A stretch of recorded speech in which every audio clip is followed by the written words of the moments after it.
Obsèques de Françoise Hardy, Thomas et Jacques Dutronc réunis pour un dernier adieu. La mort de Françoise Hardy, disparue il y a une semaine, a ému la France entière. Les obsèques de la chanteuse, organisées ce jeudi, ont rassemblé Thomas et Jacques Dutronc qui lui ont rendu un dernier hommage poignant au Père-Lachaise. Il y a une semaine, la mauvaise nouvelle tombait. Françoise Hardy est morte à 80 ans des suites d'un long combat contre le cancer. Rapidement, des messages ont afflué du monde entier pour rendre un ultime hommage à l'icône des années yéyé, dont les tubes Tous les garçons et les filles, Mon ami la rose, messages personnels ou Comment te dire adieu ont vu leurs écoutes exploser sur les plateformes de streaming. De quoi émouvoir Thomas Dutronc qui, 2 jours après le départ de sa maman, a tenu à maintenir un concert dans un festival jazz du nord de la France. Tellement ému de découvrir que ma maman est aujourd'hui à ce point aimée et écoutée partout dans le monde, y compris dans les pays non francophones, y compris dans des pays qui ne la connaissaient pas avant sa mort.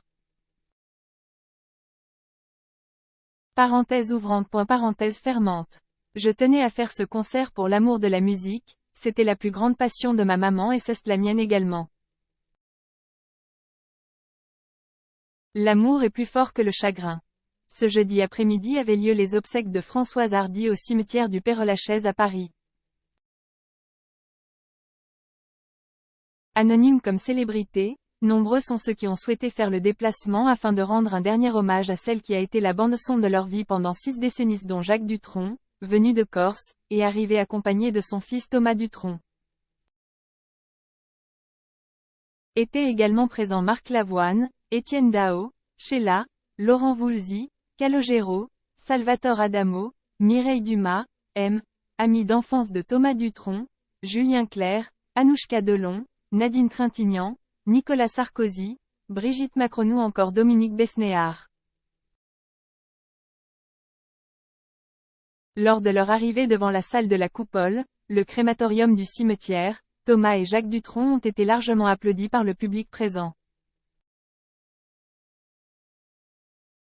La regrettée chanteuse ne voulant pas d'une cérémonie religieuse et souhaitant être incinérée dans l'intimité, ce sont des chansons qui ont été diffusées pendant 1 heure, dont Le temps de l'amour, Et si je m'en vais avant toi ou encore tant de belles choses et ces paroles déchirantes, l'amour est plus fort que le chagrin.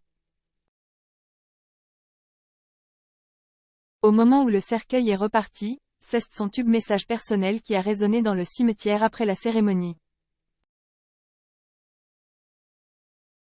Les cendres de Françoise Hardy seront ensuite transférées en Corse. Elle y possédait une maison à Monticello, où vit désormais Jacques Dutronc.